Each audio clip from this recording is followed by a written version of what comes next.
Good morning students.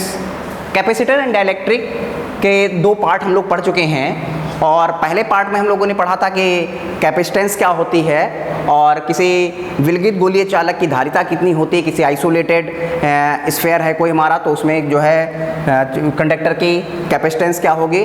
और second part में हम लोगों ने पढ़ा कि अगर कोई पैरेलल प्लेट है तो पैरेलल प्लेट की जो है कैपेसिटेंस कितनी होती है और हम लोगों ने कैलकुलेट किया था C बराबर K epsilon naught A upon D, ये हम लोगों ने कैलकुलेट किया था।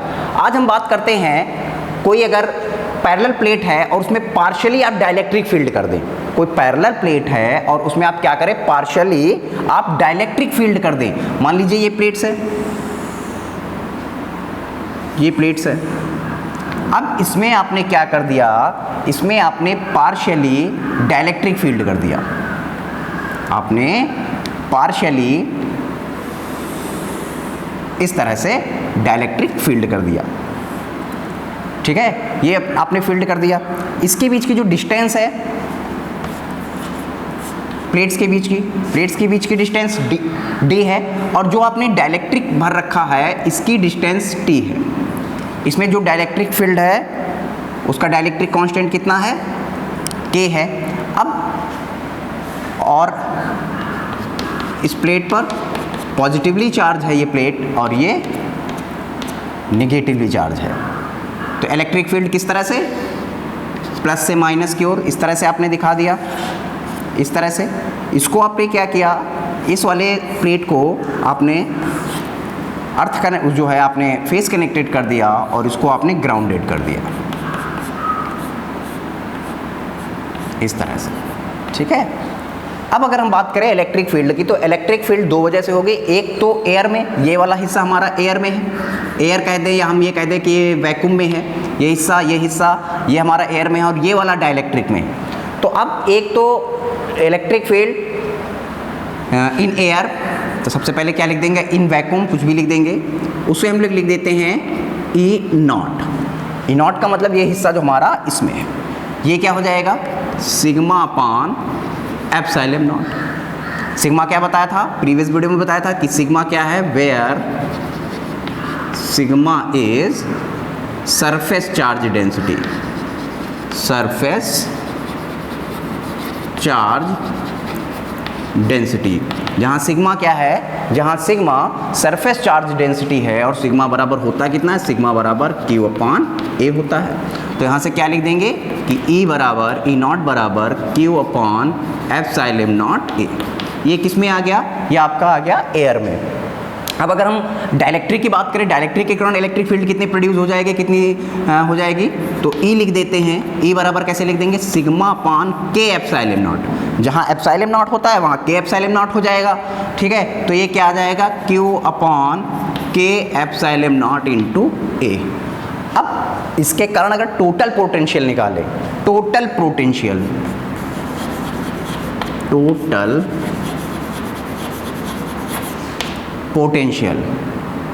अगर टोटल पोटेंशियल निकालें तो टोटल पोटेंशियल V बराबर कैसे लिख देंगे, जो हिस्सा हमारा एयर में है, एयर में कितना हिस्सा है, टोटल डिस्टेंस से T को सब्सट्रैक्ट कर दें, टोटल डिस्टेंस से T को हटा देंगे तो ये हिस्सा हमारा किस में आ जाएगा, एयर में। ये हिस्सा हमारा एयर में है और प्लस जो डाइलेक्ट्रिक का पार्ट है यानी E इंटू टी। अब E नॉट और E की वैल्यू पुटअप कर देते हैं तो क्या हो जाएगा, V is equal to E naught. E naught की वैल्यू कितनी निकाली हम लोगों ने, Q upon epsilon naught A D minus T plus Q upon K epsilon naught A into T। Common क्या मिल जाएगा, यहाँ से देख रहे हैं कॉमन मिल रहा है। कॉमन क्या मिल रहा है हमें, Q कॉमन मिल जाएगा, एप्सिलॉन नॉट कॉमन मिल जाएगा, A कॉमन मिल जाएगा। तो हमने Q कॉमन ले लिया, एप्सिलॉन नॉट कॉमन ले लिया, A कॉमन ले लिया और ब्रैकेट में हमारा कितना बच गया, D minus T plus T upon K, ये आ गया, ये बच गया। लेकिन हमें पोटेंशियल नहीं निकालना, हमें निकालना क्या है, हमें चाहिए कैपेसिटेंस चाहिए। तो कैसे निकालेंगे, सिंस C बराबर Q अपॉन V, ये इस V की वैल्यू यहाँ रख देंगे तो C बराबर Q upon Q upon epsilon naught A d minus T plus T upon के। ये Q से Q कैंसिल हो जाएगा तो C बराबर कितना आ जाएगा, epsilon naught A upon D minus T plus T upon के। ये आ जाएगा आपका। ये कब आ गया, ये आपने भर लिया, ये आपका तब निकल के आया जब आपने पार्शियली फील्ड किया है। पार्शियली फील्ड का मतलब है आंशिक रूप ने, जब आपने आंशिक रूप से डाइलेक्ट्रिक को भर दिया है पैरेलल प्लेट में, तब आपका क्या निकल आएगा, C बराबर epsilon naught A D minus T plus T upon के निकल के आएगा। मान लीजिए इसमें आपने अलग अलग डाइलेक्ट्रिक कांस्टेंट के कई बहुत से n टाइप यानी n फिल कर दिए हैं, n भर दिए हैं, तब क्या इफेक्ट आएगा। अगर आपने n भर दिया है तब इस फार्मूले पर क्या इफेक्ट आएगा, टी और अलग अलग मोटाई के आपने कई फील्ड कर दिए हैं तब। पहले हम एक बार इसको फिर से रिपीट कर देते हैं, इसको आप समझ लीजिए, इसके बाद हम आपको बताते हैं। हमने क्या बताया, दो पैरेलल प्लेट हैं, इसमें आपने पार्शियली फील्ड कर रखा है जिसका डाइलेक्ट्रिक कांस्टेंट K है, टी मोटाई का, और प्लेट्स के बीच की डिस्टेंस D है। तब आपका एयर में कितना हो जाता है, E नॉट बराबर sigma upon epsilon naught, where sigma is surface charge density. Sigma बराबर क्या होता है, Q अपॉन A होता है। इस सिग्मा की वैल्यू यहाँ पुट अप कर दी तो Q upon epsilon naught A हो जाएगा। देन अब ये तो आपने एयर में निकाल लिया, अगर हम डाइलेक्ट्रिक के कारण इलेक्ट्रिक फील्ड निकाले तो E बराबर क्या हो जाएगा, sigma upon K epsilon not, फिर सिग्मा की वैल्यू रख दी, ये निकल आ गया। टोटल पोटेंशियल अगर निकालें, विभव निकालने, कुल विभव निकाल ले तो V बराबर एयर का जो पार्ट है वो प्लस डाइलेक्ट्रिक का पार्ट, वो दोनों को ऐड कर दीजिएंगे। क्यों ऐड कर देते हैं, पार्शियल बिल्कुल अलजेब्रिकल सम, क्योंकि ये हमारे जो है स्केलर क्वांटिटी है, इसलिए इसमें अलजेब्रिकल सम हो जाता है। तो V बराबर E नॉट की वैल्यू रख दी, E की वैल्यू रख दी, कॉमन ले लिया, Q upon epsilon not E D minus T plus T upon के, सिंस C बराबर Q अपॉन V होता है, इस V की वैल्यू पुटअप कर दी और ये फाइनली हमारा फार्मूला आ गया, C बराबर epsilon naught A upon D minus T plus T by के। अब जो हम बात कर रहे थे कि इसमें हमने बहुत से डाइलेक्ट्रिक कांस्टेंट वाले भर दिए इसमें, इस तरह से अलग अलग मोटाई के। इस चीज़ को समझिए, आपने अलग अलग मोटाई के, जैसे इसमें हमने पहले कैसे भर दिया, पहले हमने ये भर दिया कि इसका डाइलेक्ट्रिक कांस्टेंट K1 है, इसकी मोटाई T1 है, फिर आपने दूसरा वाला भर दिया इससे रिलेटेड, फिर दूसरा भर दिया, फिर आपने तीसरा भर दिया। इस तरह से अलग अलग आपने कई जो है डाइलेक्ट्रिक कांस्टेंट वाले इसमें भर दिए। और कहाँ तक, मान लीजिए पार्शियली भर दिया या फुल फिल्ड कर दिया, आपने क्या कर दिया, इसको फुल फिल्ड कर दिया इस तरह से। अब फुल फिल्ड कर दिया तो इसका K1, K2, K3, T1, T2, T3 इस तरह से हो जाएंगे। अब इस फार्मूले पर क्या इफेक्ट आ जाएगा, इस पर देखते हैं।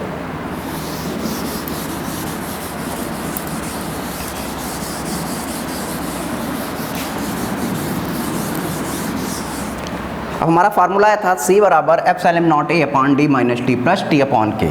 अब ये C बराबर क्या हो जाएगा,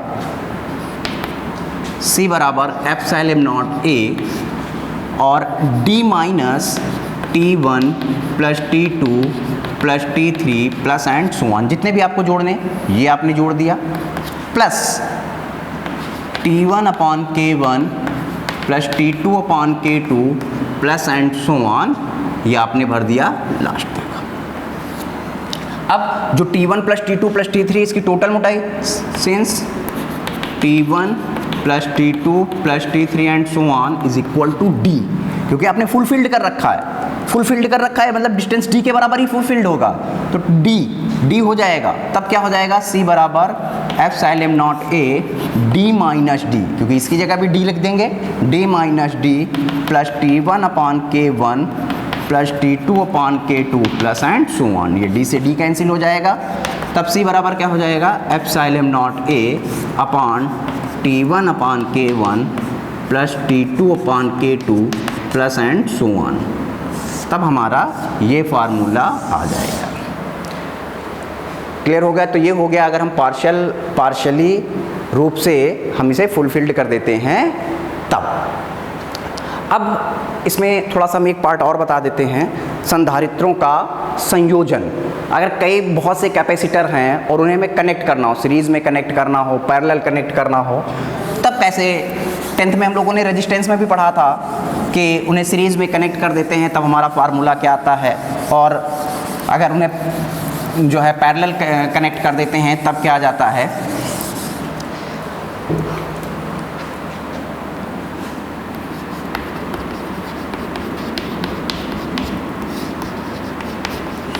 संधारित्रों का संयोजन, कॉम्बिनेशन ऑफ कैपेसिटर। कॉम्बिनेशन तो सबसे पहले किस में देख लेते हैं, श्रेणी क्रम यानी सीरीज में।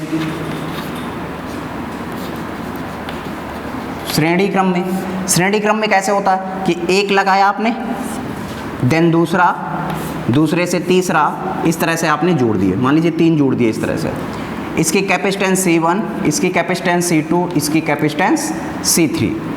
चार्ज अगर आपने सीरीज में जोड़ रखा है तो चार्ज बराबर होंगे, इस पर plus Q minus Q plus Q minus Q ये हो जाएंगे, लेकिन पोटेंशियल बदल जाता है। इसमें पोटेंशियल V1, इसका पोटेंशियल V2 और इसका पोटेंशियल V3 हो जाएगा। तो यहाँ से अगर हम V1 निकालें तो V1 कैसे निकालेंगे, V1 बराबर Q अपान C1, V2 निकालें तो Q अपान C2 और V3 निकालें तो Q अपान C3। अब अगर हम टोटल पोटेंशियल निकाल दें, टोटल पोटेंशियल कितना हो जाएगा,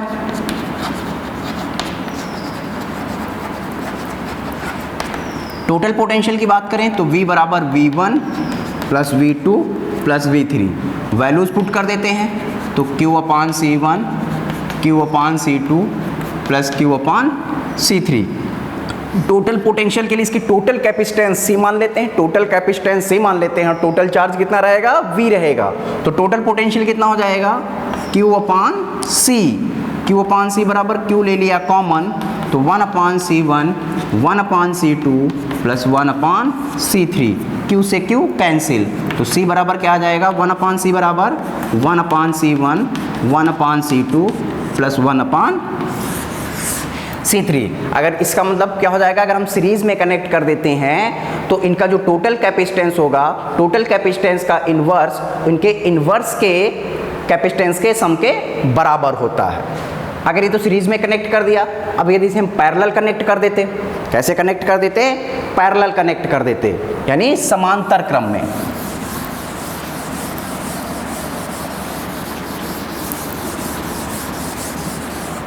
समांतर क्रम में यदि हम इसे कनेक्ट कर दें, समांतर क्रम में कैसे होता है, समांतर क्रम में जैसे ये जुड़ा हुआ है, ये और इन तीनों को आपने एक ही पॉइंट से कनेक्ट कर दिया तो इस तरह का जो कॉम्बिनेशन कहलाता है वो क्या कहलाता है, वो पैरेलल कहलाता है। सभी देखिए पैरेलल लगे हुए हैं तो अब इनमें चार्ज बदल जाएगा, इसमें Q1, इसमें Q2, इसमें Q3, capacitance C1, C2, C3, लेकिन पैरेलल में क्या नहीं बदलता, पोटेंशियल नहीं बदलता। क्या नहीं बदलेगा, पोटेंशियल नहीं बदलेगा, लेकिन चार्ज आपके क्या हो जाते हैं, चार्ज बदल जाते हैं, कैपेसिटेंस C1, C2, C3। तो यहाँ से अगर हम चार्ज निकालें Q1 बराबर C1V, Q2 बराबर C2V, Q3 बराबर C3V, तो टोटल चार्ज Q बराबर कितना हो जाएगा, Q1 plus Q2 plus Q3, तो Q बराबर C1V plus C2V plus C3V। अब यहाँ से Q बराबर total capacitance C, total potential V, तो Q की जगह क्या लिख देंगे, CV लिख देंगे। V ले लिया common, C1 plus C2 plus C3, ये V से ये V कैंसिल, तो C बराबर C1 plus C2 plus C3। इसका मतलब क्या है, यदि हम पैरेलल कनेक्ट करते हैं, यदि हम इसको पैरेलल कनेक्ट करते हैं तो इनका कैपेसिटेंस, टोटल कैपेसिटेंस इनके अलजेब्रिकल सम के बराबर होगा। Thank you.